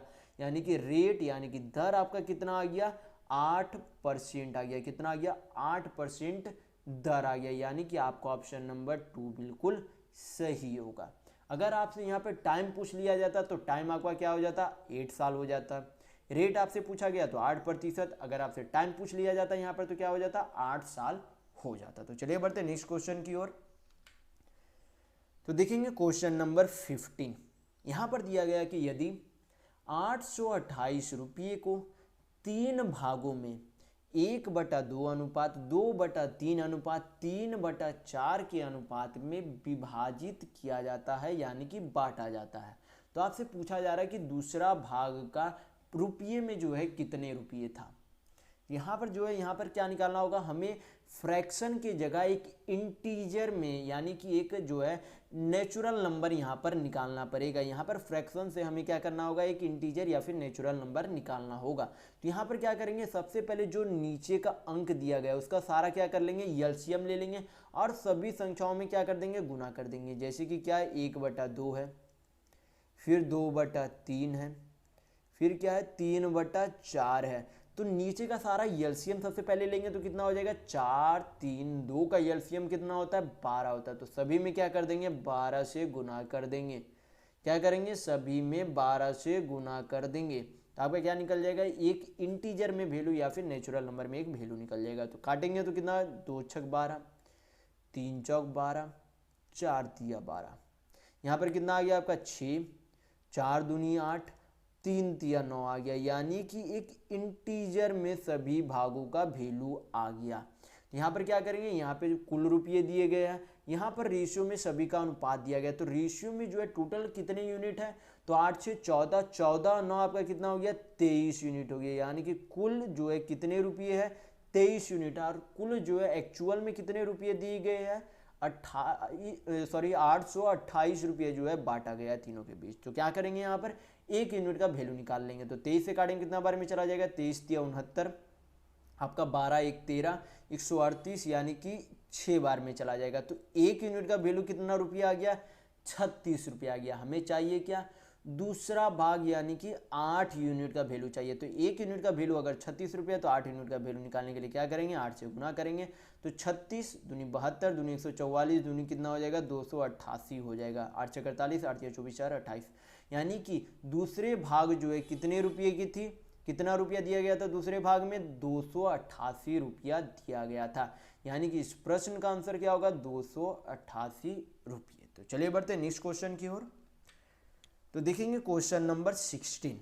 यहाँ पर क्वेश्चन में दिया गया है कि 2 छात्रों ने एक परीक्षा दी, उनमें से एक ने दूसरे से 12 अंक अधिक हासिल किए, और फिर बोला गया कि और जो है उसके अंक उनके अंकों का योग का 56% था, तो दोनों द्वारा प्राप्त अंक कितने हैं। तो यहाँ पर एक तरीके से अगर ध्यान से आप इस क्वेश्चन को पढ़ेंगे तो आपको पता चलेगा ये जो आपका 56% है ये क्या है, एक संख्या का परसेंट दिया गया है, यानी कि कुल अंकों का 56%। एक कोई व्यक्ति है कुल अंकों का 56% अंक प्राप्त करता है, यानी कि वो जो है एक व्यक्ति कुल अंकों का 56% अंक प्राप्त करता है। कोई भी अंक कुल खुद में जो है कितने प्रतिशत होते हैं, 100% होता है। तो अगर एक स्टूडेंट उसमें से 56% अंक जो है प्राप्त कर लेता है तो दूसरा जो है कितना परसेंट अंक प्राप्त करेगा, तो दूसरा बाकी बचा 44% अंक प्राप्त करेगा। एक अगर 56% अंक प्राप्त कर लेता है तो दूसरा कितना अंक प्राप्त करेगा, 44% अंक प्राप्त करेगा। तो यहाँ पर हमें पता चल रहा है कि एक स्टूडेंट 56% अंक प्राप्त करता है, दूसरा स्टूडेंट 44% अंक प्राप्त करता है, तो दोनों के परसेंट में अंतर कितना हो जाता है। एक स्टूडेंट अगर 56% अंक प्राप्त करता है, दूसरा स्टूडेंट 44% अंक प्राप्त करता है, तो दोनों के परसेंट में कितना अंतर हो गया, तो जब माइनस करेंगे तो 6 6 12 यानी कि 12% का अंतर हो गया। और यहाँ पर जो है कितने अंक असल में दिए गए, यानी कि 12% का वैल्यू यहाँ पर कितना दिया गया, 12 नंबर दिए गए। 12% का वैल्यू कितना दिया गया, 12 नंबर दिए गए, यानी कि यहाँ पर से हम लोग 1% का वैल्यू निकाल सकते हैं, तो 12 से 12 चला गया, यानी कि 1% का अंक जो है कितना है, 1 नंबर है। यानी कि अगर वो 1% अंक प्राप्त करता है तो यानी कि उसे 1 अंक प्राप्त होते। तो एक स्टूडेंट जो है असल में कितने परसेंट अंक प्राप्त किए थे, 56% अंक प्राप्त किए थे। तो असल में उसने जो है कितने अंक प्राप्त किए होंगे, तो 1% का वैल्यू अगर 1 अंक है तो 56% का वैल्यू कितना अंक हो जाएगा, 56 अंक हो जाएगा। तो दूसरा स्टूडेंट कितना अंक प्राप्त किया होगा, 1% का वैल्यू 1 अंक, तो 44% का वैल्यू 44 अंक। तो एक स्टूडेंट ने 56 अंक प्राप्त किया और दूसरे स्टूडेंट ने 44 अंक प्राप्त किया, यानी कि आपका यहाँ पर ऑप्शन नंबर 4 बिल्कुल सही होगा। तो चलिए बढ़ते नेक्स्ट क्वेश्चन की ओर। तो देखेंगे क्वेश्चन नंबर 17। यहाँ पर क्वेश्चन में दिया गया है कि 25 संख्याओं का औसत क्या है, शून्य है। 25 संख्याओं का औसत क्या है, शून्य है। तो आपसे बोला जा रहा है कि उनमें से ज़्यादा कितनी शून्य से अधिक हो सकती है, यानी कि पूछा जा रहा है आपसे कि ऐसी कितनी संख्या जो कि शून्य से अधिक हो सकती है लेकिन उसका औसत फिर भी शून्य है। तो यहाँ पर मैं बोलना चाहूँगा कि कोई भी संख्या का मान अगर शून्य से अधिक होगी तो कभी भी औसत शून्य नहीं आ सकता है। जैसे कि मान लिए कि 24 अंक क्या है, शून्य है। 24 अंक क्या है, सभी शून्य है। अगर 25वां अंक भी 1 आ जाता है तो सभी संख्याओं का योग कितना हो जाएगा, 1 हो जाएगा। यहाँ पर ध्यान से आप समझिएगा, जैसे कि मैं यहाँ पर बोलना चाह रहा हूँ कि मान लेंगे 24 अंक, 24 अंक का क्या है, 24 अंकों का मान क्या है, शून्य है। यानी कि 24 नंबर जो है टोटल कितने शून्य है, और एक 25वां अंक जो है 1 है। तो अगर सभी संख्याओं का योग किया जाएगा तो सभी संख्याओं का योग कितना आ जाएगा, 25 आ जाएगा, सॉरी 1 आ जाएगा। सभी संख्याओं का अगर 24 संख्याओं तक सभी अंकों का मान 0 है और 25वां संख्या 1 है, तो सभी संख्याओं का जब योग किया जाएगा तो कुल जो है 25 संख्याओं का योग कितना आ जाएगा, 1 आ जाएगा। तो जब कुल संख्याओं का योग से टोटल नंबर से विभाजित करेंगे तो आपका कभी भी औसत शून्य आ ही नहीं सकता, शून्य से हमेशा ज़्यादा ही आएगा। जैसे कि यहाँ पर भाग करके देख लेंगे तो 25 0 25 चौक 100 यानी कि 0.04 वैल्यू आता है। यानी कि अगर कोई भी संख्या का मान 0 से अधिक होगा, किसी भी संख्या का मान अगर 0 से अधिक होगा तो कभी भी उसका औसत शून्य नहीं आ सकता, ये आप हमेशा ध्यान रखेंगे।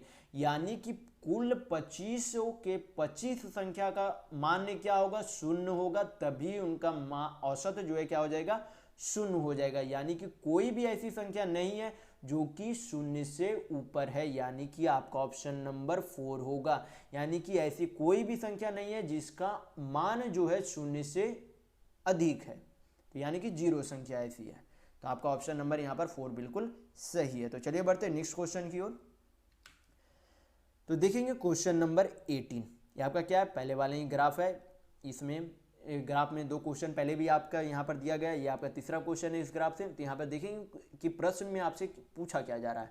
प्रश्न में यहाँ पर आपसे पूछा जा रहा है कि 94 से 95 में विदेशी मुद्रा भंडार, तो 94 से 95 में विदेशी मुद्रा भंडार जो है कितने US डॉलर थी, तो 3360 US डॉलर जो है विदेशी मुद्रा भंडार थी, किसमें 94 से 95 में।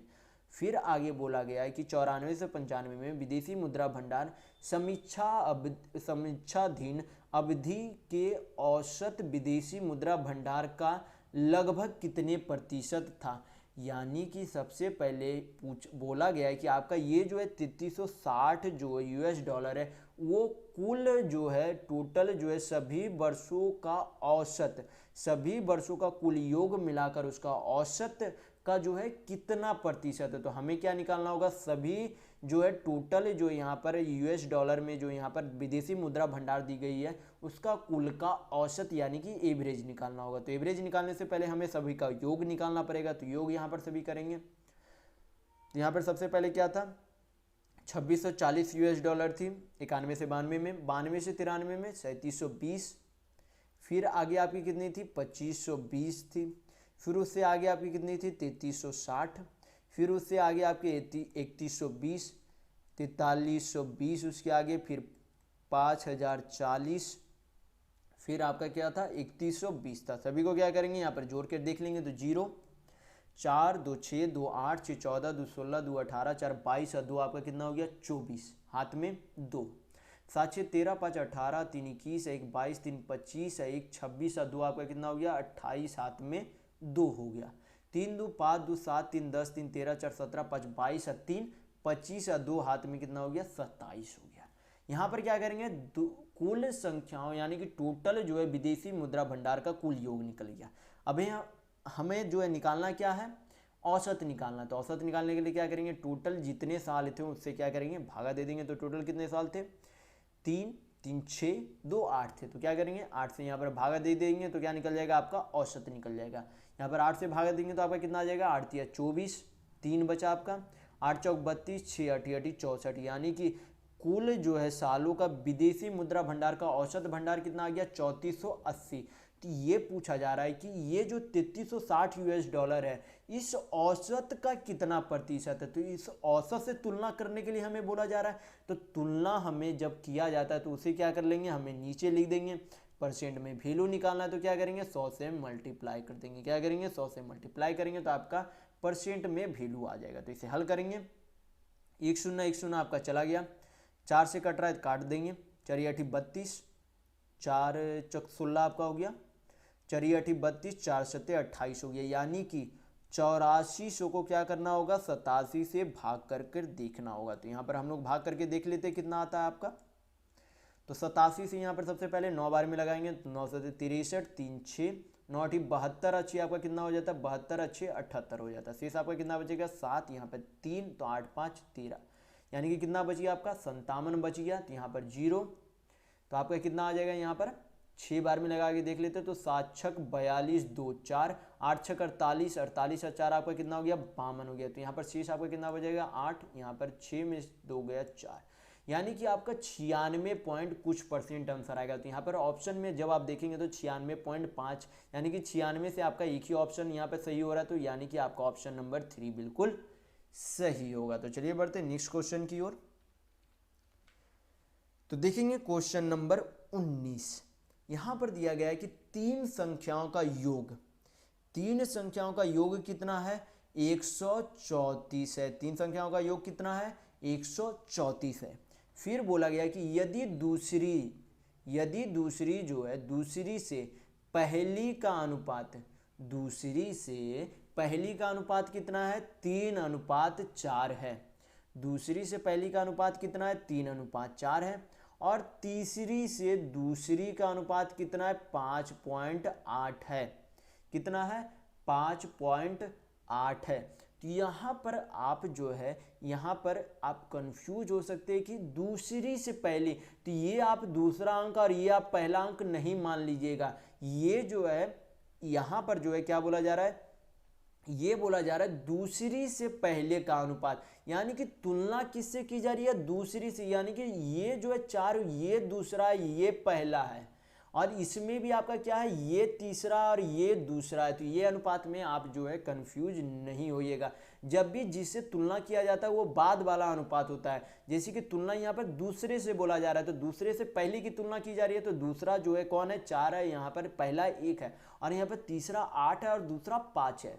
तो क्वेश्चन में आपसे पूछा क्या गया है, क्वेश्चन में आपसे पूछा गया है तो दूसरी संख्या क्या है, क्या पूछा गया, तो दूसरी संख्या क्या है। तो हमें क्या निकालना होगा, यहाँ पर जो है पहली, दूसरी और तीसरी संख्या का एक निश्चित अनुपात में वैल्यू निकालना होगा, क्योंकि यहाँ पर दूसरा क्या है, 4 है, यहाँ पर दूसरा कितना, 5 है, तो हमें एक निश्चित अनुपात में वैल्यू निकालना होगा। तो पहला और दूसरा जो है कितना था, 3:4 था, और यहाँ पर तीसरा लिख देंगे तो तीसरा, दूसरा और तीसरा कितना था, यहाँ पर 5:8 था। यहाँ पर क्या करेंगे, जो खाली स्थान है उसके बगल में देखेंगे, ऊपर नीचे नहीं देखेंगे, बगल में देखेंगे, बगल में जो खाली स्थान है, बगल वाले जो संख्या उसे यहाँ पर लिख देंगे। यहाँ पर 5 है, बगल में यहाँ पर खाली है, तो बगल में कौन सी संख्या, 5 है, तो यहाँ पर क्या लिख देंगे, 5 लिख देंगे। सभी को क्या कर देंगे, गुना कर देंगे, तो क्या आ जाएगा आपका, पहली, दूसरी और तीसरी संख्या का अनुपात आ जाएगा।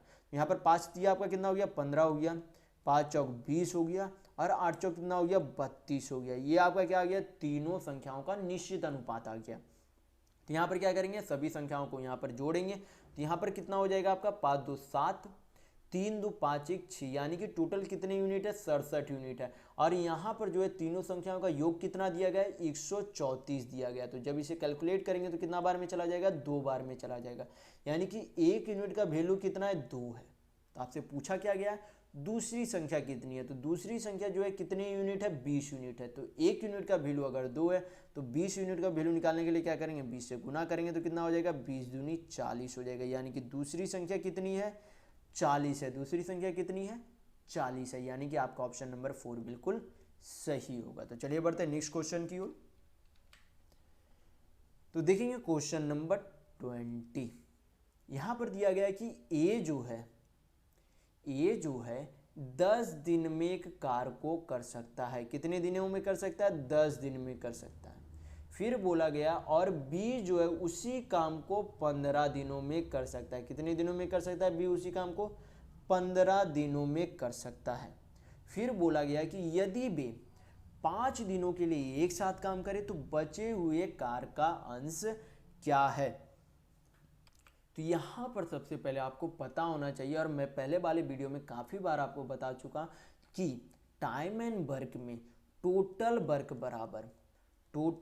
बराबर क्या होता है, इफिशियंसी इनटू टाइम होता है। TW टोटल वर्क यानी कि कुल कार्य, ई से आपका इफिशियंसी यानी कि कार्य क्षमता, टी से टाइम यानी कि समय होता है। या फिर जब आपसे टाइम निकालने के लिए पूछा जाए तो क्या होता है, टोटल वर्क बाय इफिशियंसी भी बोल सकते हैं। दोनों फार्मूला एक ही है, दोनों को उलट पलट कर लिखा गया है, तो आप एक भी याद रखेंगे तो काम चलेगा। तो यहाँ पर सबसे पहले यहाँ पर क्या निकालना होगा, हमें ए और बी की कार्य क्षमता निकालनी होगी। ए और बी की कार्य क्षमता निकालेंगे कैसे, यहाँ पर क्या करेंगे, 10 और 15 का एलसीएम लेंगे। तो 10 और 15 का एलसीएम कितना होता है, 30 होता है। 10 और 15 का एलसीएम कितना होता है आपका, 30 होता है। तो 30 को क्या करेंगे, 10 से भाग देंगे तो कितना आ जाएगा, 3 आ जाएगा। और जब 30 को 15 से भाग देंगे तो कितना आ जाएगा, 2 आ जाएगा। यानी कि ए जो है, ए की कार्य क्षमता कितनी है, 3 है, यानी कि ए जो है प्रतिदिन 3 काम करता है। और बी की कार्य क्षमता कितनी है, 2 है, यानी कि बी जो है प्रतिदिन 2 काम करता है। तो यहाँ पर जो है दोनों मिलकर पहले जो है कितने दिनों तक काम किए, 5 दिनों तक काम किए। तो ए जो है एक दिन में 3 काम करता है और बी एक दिन में 2 काम करता है, यानी कि दोनों मिलकर एक दिन में कितने काम करेंगे, एक दिन में अगर ए 3 काम करता है और बी जो है 2 काम करता है तो दोनों मिलकर एक दिन में कितने काम करेंगे, 3 2 5 काम करेंगे, यानी कि दोनों मिलकर एक दिन में 5 काम करेंगे। दोनों करता है कितने दिनों तक काम, 5 दिनों तक काम करता है, यानी कि एक दिन में अगर 5 काम करते हैं तो 5 दिनों में टोटल कितने काम कर लेंगे, तो 5 5 25 काम हो जाएगा। कितने काम हो जाएगा, 25 काम। लेकिन उसे करना कितना काम था, 30 काम करना था। उसे कुल काम कितना करना था, 30 काम करना था। उसने किया कितना काम, 5 दिनों में 25 काम किया। तो बचा हुआ काम कितना है, 30 काम करना था, 25 काम किया है, तो बचा हुआ काम कितना है, 5 काम बचा हुआ है।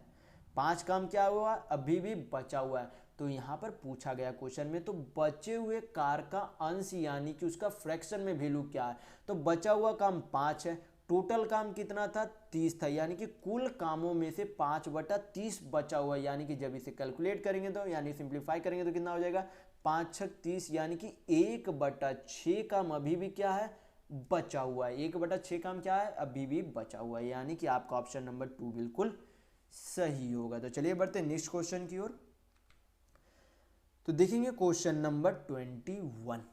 यहाँ पर क्वेश्चन में दिया गया है कि एक दुकानदार को अपनी लागत मूल्य पर साढ़े 10% के लाभ की उम्मीद है। यानी कि कोई दुकानदार है, उसकी लागत मूल्य पर 10.5% का लाभ कमाना चाहता है।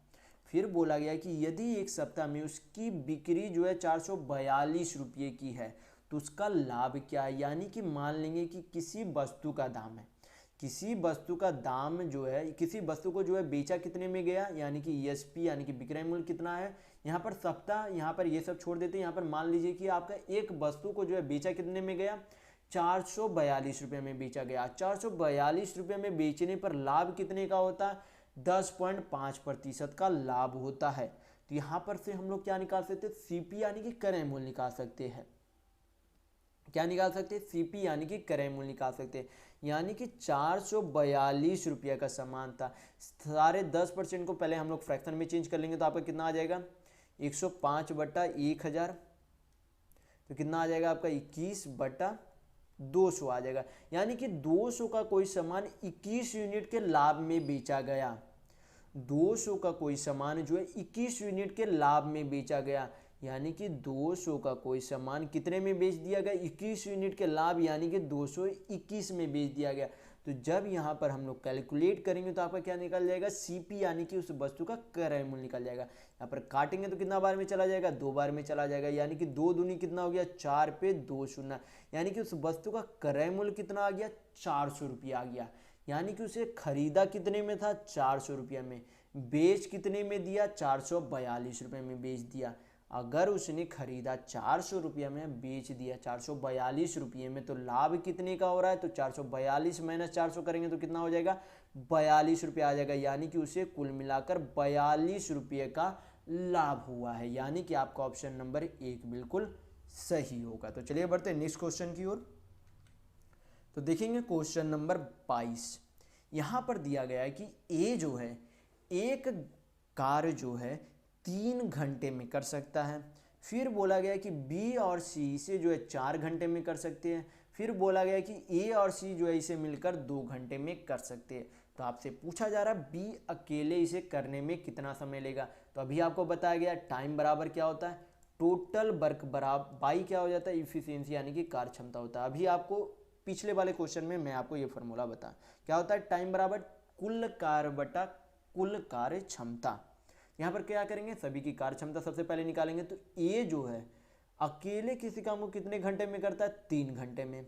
फिर बी और सी मिलकर उसी कामों को कितने दिनों में, कितने घंटों में करता है, 4 घंटे में करता है। फिर आगे बोला गया कि उसी काम को ए और सी मिलकर कितने घंटे में करता है, 2 घंटे में करता है। तो हमें क्या करेंगे, यहाँ पर से सभी का इफिशियंसी यानी कि कार्य क्षमता निकालेंगे। कार्य क्षमता कैसे निकाल सकते हैं, तो क्या करेंगे, 3, 4 और 2 का एलसीएम यानी कि लघुत्तम समावर्तक ले लेंगे। तो लघुत्तम समावर्तक कितना हो जाएगा, 4, 3 और 2 का, तो 12 हो जाएगा। कितना हो जाएगा लघुत्तम यानी कि एलसीएम 12 हो जाएगा। तो जब 12 को 3 से भाग देंगे तो कितना हो जाएगा, 4 हो जाएगा। जब 12 को 4 से भाग देंगे तो कितना आएगा, 3 आएगा। जब 12 को 2 से भाग देंगे तो कितना आएगा, 6 आएगा। यहाँ पर क्या निकला, ए जो है एक दिन में कितने काम करता है, 4 काम करता है। बी और सी एक दिन में कितने काम करता है, 3 काम करता है। और ए और सी जो है मिलकर कितने काम करता है, एक दिन में 6 काम करता है। यानी कि ए की कार्य क्षमता 4 है। तो यहाँ पर से हम लोग क्या निकाल सकते हैं, ए की कार्य क्षमता तो अब हमें पता है, तो हमें जो है बी का समय निकालना है। तो बी की कार्य क्षमता हमें निकालनी होगी, क्योंकि हमें समय निकालने के लिए क्या बोला जाता है, टोटल वर्क। तो टोटल वर्क यानी कि कुल कार्य हमें पता है, हमें बी की कार्य क्षमता निकालनी होगी, तभी हम लोग समय निकाल सकते हैं। तो ए की कार्य क्षमता यहाँ पर कितनी आई है, 4 आई है। तो ए की कार्य क्षमता यहाँ पर ए और सी की कार्य क्षमता कितनी है, 6 है। तो अगर हम लोग ए की कार्य क्षमता को ए और सी की कार्य क्षमता से माइनस कर दे तो किसका कार्य क्षमता निकल जाएगा, सी की कार्य क्षमता निकल जाएगी। अगर ए और सी की कार्य क्षमता 6 है, उसमें से ए की कार्य क्षमता को अगर हम लोग माइनस कर दे तो किसकी कार्य क्षमता निकल जाएगी, सी की कार्य क्षमता निकल जाएगी। यानी कि 6 माइनस 4 करेंगे तो कितना आ जाएगा, 2 आ जाएगा। यानी कि सी जो है प्रतिदिन कितने काम करता है, अकेले जो है 2 काम करता है। फिर अगर यहाँ पर देखने को मिल रहा है कि बी और सी मिलकर एक दिन में 3 काम करते हैं, तो सी अगर 2 काम करता है तो सी का बी और सी मिलकर 3 काम करते हैं, सी अकेले 2 काम करता है तो बी जो है उसमें कितना काम कर रहा होगा, 1 काम कर रहा होगा। क्योंकि सी 2 काम कर रहा है, बी 1 काम कर रहा है, यानी कि दोनों मिलकर 3 काम कर रहे हैं। ए और सी जो है दोनों मिलकर 6 काम कर रहा है, यानी कि ए 4 काम कर रहा है, सी 2 काम कर रहा है, यानी कि 4 2 6 काम कर रहा है।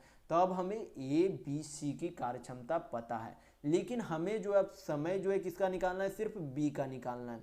अगर हमें जो है सभी का दिन पूछ लेता तो सभी का समय निकाल सकते थे, लेकिन यहाँ पर हमें बी का सिर्फ पूछा जा रहा है। तो बी का समय निकालने के लिए क्या बताया गया, कुल कार्य बटा कार्य क्षमता। तो कुल कार्य करना कितना है, 12 काम करना है। कितने की कार्य क्षमता से करेगा, 1 की कार्य क्षमता से करेगा। तो 12 बटा 1 कितना हो जाएगा, 12 आवर्स हो जाएंगे। क्या हो जाएंगे, 12 आवर, यानी कि 12 घंटे हो जाएंगे। यानी कि आपका ऑप्शन नंबर 1 बिल्कुल सही होगा। तो चलिए बढ़ते हैं नेक्स्ट क्वेश्चन की ओर। तो देखेंगे क्वेश्चन नंबर 23। यहाँ पर दिया गया है क्वेश्चन में कि एक बैग में 1:3:5 की अनुपात में जो है क्या है, 25 पैसे, 10 पैसे, 5 पैसे के सिक्के है। क्या है, 1:3:5 के अनुपात में क्या है, 25 पैसे, 10 पैसे और 5 पैसे के सिक्के है। फिर बोला गया कि यदि सब मिला के राशि जो है कुल कितना है, 40 रुपये है, तो 5 पैसों की सिक्कों की संख्या कितनी है। यहाँ पर जो है सबसे पहले हम लोग क्या करेंगे, सबसे पहले यहाँ पर 25 पैसे को क्या करेंगे, रुपये में चेंज कर लेंगे। पैसे को सभी को क्या करेंगे, रुपये में चेंज करेंगे। तो 25 पैसे को रुपये में चेंज करेंगे तो कितना हो जाएगा, 1/4 हो जाएगा। जैसे कि 25 पैसे रुपये में चेंज करेंगे तो क्या करेंगे, एक रुपये में कितने पैसे होते हैं, 100 पैसे होते हैं। तो 100 से क्या करेंगे, डिवाइड करेंगे, 25 से काटेंगे तो 25 चौक 100, यानी कि 25 पैसे को 1/4 रुपये बोल सकते हैं। फिर 10 पैसे को उसी तरीके से तो क्या बोल सकते हैं, 1/10 रुपये। और 5 पैसे को क्या बोल सकते हैं, 1/20 रुपये बोल सकते हैं। यानी कि 1/4 रुपये वाले सिक्के जो है, टोटल कितने सिक्के हैं, 1 सिक्के। यानी कि टोटल यहाँ पर क्या मान लेते हैं, यक्स, सभी में क्या कर देते, यक्स गुना कर देते, ताकि आगे इसे कैलकुलेट करने में कन्फ्यूजन ना हो। तो यहाँ पर 25 पैसे यानी कि 1/4 रुपये के कुल मिलाकर कितने सिक्के हैं, 1 यक्स सिक्के है। तो जब दोनों को गुना किया जाएगा, यानी कि जब पैसे को उसके संख्या से गुना किया जाएगा, जैसे कि यहाँ पर आप समझिए कि यहाँ पर जैसे कि बोला गया कि 2 रुपये, 1 रुपये के सिक्के हैं। 1 रुपये के सिक्के कितने सिक्के हैं, 5 सिक्के हैं। तो यहाँ पर से हम लोग क्या निकाल, 1 रुपये के सिक्के हैं, टोटल 5 सिक्के हैं। तो यहाँ पर से हम लोग क्या निकाल सकते हैं कि 1 रुपये के कुल मिलाकर कितने रुपये है, 1 रुपये के कुल मिलाकर कितने मूल्य के रुपये है। यानी कि 1 रुपये के सिक्के अगर 5 सिक्के है तो कुल मिलाकर कितने रुपये है, 5 रुपये है। तो यहाँ पर हमें क्या करना होगा, सभी को कुल रुपये में बदलना होगा, क्योंकि यहाँ पर कुल रुपये दिए गए हैं। तो यहाँ पर 1/4 रुपये के कितने सिक्के हैं, 1/x सिक्के। यानी कि जब दोनों को गुना किया जाएगा तो कितने हो जाएंगे, x/4 रुपये हो जाएंगे। क्योंकि टोटल नंबर यानी कि उस पैसे को उस संख्या से, यानी कि उस जितने सिक्के उससे गुना करेंगे तो क्या निकल जाएगा, टोटल रुपये निकल जाएगा कि उस पैसे का कुल मूल्य कितना है। फिर उसी तरीके से क्या करेंगे, 1/10 पैसे को 3x से गुना करेंगे तो कितना हो जाएगा, 3x/10 हो जाएगा। फिर उसी तरीके से 1/20 रुपये को 5x से गुना करेंगे तो कितना हो जाएगा, 5 चौक 20, यानी कि x/4 हो जाएगा। यहाँ पर सभी को जोड़ देंगे तो क्या हो जाएगा, इधर आपका टोटल रुपये यानी कि कुल रुपये हो गया। और यहाँ पर कुल रुपये कितना दिया गया, 40 रुपये दिया गया। अब क्या करेंगे, इसे कैलकुलेट करेंगे, एक्स का वैल्यू निकालेंगे तो आपका 5 पैसे के सिक्कों की संख्या आप निकाल सकते हैं। तो यहाँ पर एलसीएम लेंगे 4, 10 और 4 का, तो कितना हो जाएगा आपका 20 हो जाएगा, 4 पचे 20 5x, 10 दूनी 20 यानी 3 दूनी 6x, और यहाँ पर 4 पचे 20 हो गया यानी 5x बराबर आपका कितना हो गया 40, 10 से 16 5 5 10 से 16x बटा आपका कितना हो गया 20 बराबर आपका कितना दिया गया 40। इसे कैलकुलेट करेंगे, 4 चौक 16, 4 पचे 20, और यहाँ पर कितना हो गया 4 दहे 40 हो गया। तो यहाँ पर अब हम लोग क्या करेंगे, क्रॉस मल्टीप्लिकेशन करेंगे। तो यहाँ पर x बराबर वैल्यू कितना आ जाएगा 10 पचे 50 आ जाएगा, यानी कि x का वैल्यू कितना आ गया 50 आ गया। हमें निकालना क्या है, 5 पैसों की सिक्कों की संख्या निकालनी है। तो 5 पैसे की सिक्कों की संख्या कितनी थी, 5x थी। कितनी थी, 5x थी। 5 पैसे की सिक्कों की संख्या कितनी थी, 5x थी। तो x का वैल्यू कितना आया 50 आया, x का वैल्यू कितना आया 50 आया। तो अब क्या करेंगे, यहाँ पर 50 को 5 से मल्टीप्लाई करेंगे तो 5 पैसों की सिक्कों की संख्या निकल जाएगी। तो 50 इंटू 5 कितना होता है, 250 होता है। यानी कि टोटल आपके 5 पैसों की टोटल जो है सिक्कों की संख्या कितनी आ गई, 250 आ गई। कितनी आ गई आपकी, 250 आ गई। तो यहाँ पर आपका 250 बिल्कुल सही आंसर होगा। तो चलिए बढ़ते नेक्स्ट क्वेश्चन की ओर। तो देखेंगे क्वेश्चन नंबर 24। यहाँ पर क्वेश्चन में दिया गया है कि प्रतीक बाइक से 20 किलोमीटर प्रति घंटा की चाल से 100 किलोमीटर जाता है। प्रतीक बाइक से 20 किलोमीटर उसकी चाल है, उस स्पीड से 100 किलोमीटर जाता है। फिर बोला कि बाइक से जाता है, फिर कार से उसकी चाल जो है 30 किलोमीटर प्रति घंटा और उससे 120 किलोमीटर जाता है। फिर आगे बोला गया कि एक अन्य वाहन है जिससे जो है उससे कितनी दूरी जाता है, 140 किलोमीटर, जो कि घोड़ा गाड़ी है और उसकी चाल कितनी है 20 किलोमीटर प्रति घंटा की चाल से यात्रा करता है। तो आपसे पूछा जा रहा है कि उसकी औसत गति क्या है, यानी कि उसका अलग अलग चाल से अलग अलग दूरी गई है, तो उसके जो है पूरे जो है चाल और पूरी दूरी और उसके चाल से उसकी औसत गति कितनी होगी, ये आपको यहाँ पर निकालना है। तो सबसे पहले आपको क्या पता होना चाहिए, चाल बराबर आपका क्या होता है, दूरी बटा समय होता है। चाल बराबर आपका क्या होता है, दूरी बटा समय होता है, या फिर समय बराबर आप बोल सकते हैं, समय बराबर क्या होता है, दूरी बटा चाल हो सकता है। दोनों फॉर्मूला एक ही है, दोनों को उल्टा पलट कर लिखा गया है। तो आप चाहे तो एक को याद रखेंगे तो काम चलेगा। तो यहाँ पर जो है हमें चाहिए क्या, चाल चाहिए। तो चाल निकालने के लिए क्या किया जाता है, दूरी बटा समय किया जाता है। चाल निकालने के लिए क्या किया जाता है, दूरी बटा समय किया जाता है। तो कुल दूरी कितनी है, 100 किलोमीटर यहाँ पर, 120 किलोमीटर यहाँ पर, 140 किलोमीटर यहाँ पर। तो कुल दूरी कितनी हो गई, 120 प्लस 140 यानी कि 260, 260 प्लस 100 किलोमीटर यानी कि कुल मिलाकर 360 किलोमीटर दूरी जो है ट्रैवल करता है। तो अब हमें निकालना क्या है, चाल बराबर क्या होता है, दूरी बटा समय। ऊपर तो हमें अब दूरी पता हो गई, लेकिन समय जो है क्वेश्चन में नहीं दिया गया। तो समय अब हमें क्या होगा, निकालना पड़ेगा। समय निकालने के लिए क्या किया जाता है, दूरी बटा चाल किया जाता है। यानी कि दूरी दी गई है, चाल भी दी गई है, तो समय बराबर क्या हो गया, दूरी बटा चाल। तो दूरी कितनी है, 100 किलोमीटर, कितने की चाल से जाता है, 20 किलोमीटर की चाल से। फिर अगला 120 किलोमीटर जो है, दूरी कितनी है, 120 किलोमीटर, कितने की चाल से जाता है, 30 किलोमीटर की चाल से। फिर अगली दूरी जो 140 किलोमीटर है और कितने की चाल से जाता है, 20 किलोमीटर की चाल से। तो ये क्या हो गया, ये आपका समय नहीं हो गया। समय बराबर क्या होता है, दूरी बटा चाल। ये आपका नीचे क्या हो गया, समय बन गया सारा। तो यहाँ पर जब तीनों का योग कर देंगे तो क्या हो जाएगा, टोटल टाइम यानी कि कुल समय हो जाएगा। तो ऊपर आपका कुल दूरी हो गया, नीचे आपका कुल समय हो गया। सिंप्लीफाई करेंगे इसे तो आपका इस प्रश्न का आंसर आ जाएगा, यानी कि एवरेज स्पीड आपका आ जाएगा। तो इसे हल करेंगे सारा तो कितना हो जाएगा, 20 25 100, 3 चौक 12, 2 सते 14, यानी कि 360 बटा नीचे कितना आ गया टोटल आपका समय, 5 4 9, 9 7 16 आ गया।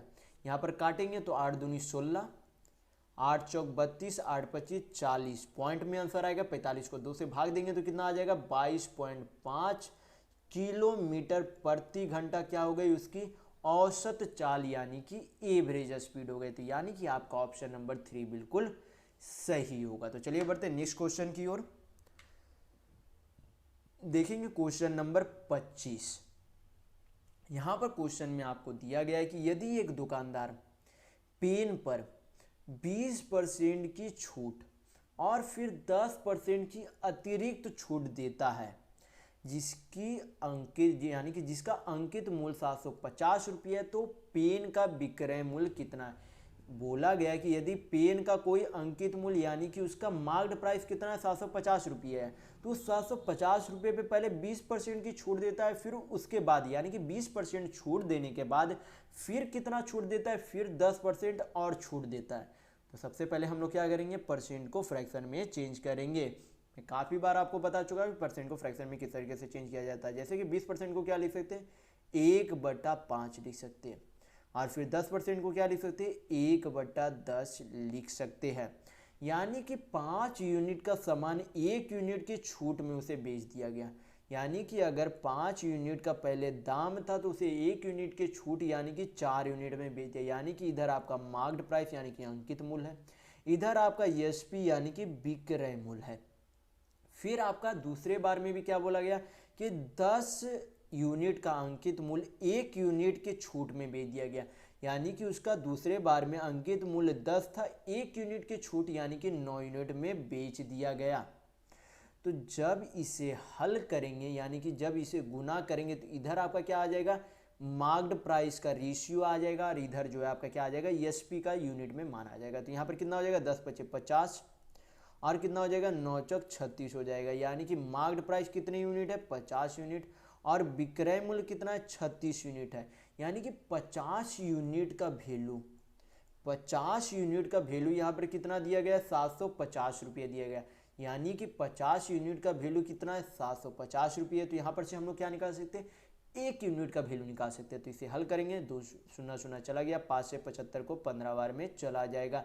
यानी कि 1 यूनिट का वैल्यू कितना आ गया, 1 यूनिट का वैल्यू कितना आ गया, 15 रुपये आ गया। तो हमें चाहिए क्या, विक्रय मूल्य चाहिए। क्या चाहिए, विक्रय मूल्य चाहिए। तो 1 यूनिट का वैल्यू अगर 15 रुपये है तो 36 यूनिट का वैल्यू कितना हो जाएगा आपका, तो 15 में 36 से गुना कर देंगे तो कितना आएगा आपका, 36×25 180, 360 है 180, आपका कितना हो जाएगा, 540 हो जाएगा। कितना हो जाएगा, 540 हो जाएगा। यानी कि उस वस्तु का विक्रय मूल्य कितना है, 540 रुपया। यानी कि आपका ऑप्शन नंबर 3 बिल्कुल सही होगा। तो चलिए इस वीडियो में बस इतना ही। अगर आपको वीडियो पसंद आया तो लाइक जरूर कीजिएगा, नए हैं तो चैनल को सब्सक्राइब जरूर कर लीजिएगा। ये हमारा सोशल मीडिया प्लेटफॉर्म है, आप हमसे यहाँ भी जुड़ सकते हैं। इसके लिंक आपको इस वीडियो के डिस्क्रिप्शन बॉक्स में मिल जाएंगे। और इस वीडियो को अपने दूसरे के साथ शेयर करना बिल्कुल भी नहीं भूलिएगा, ताकि उन्हें भी इस वीडियो से लाभ मिल सके। तो इस वीडियो में बस इतना ही, मिलते हैं अगले वीडियो में, तब तक के लिए धन्यवाद।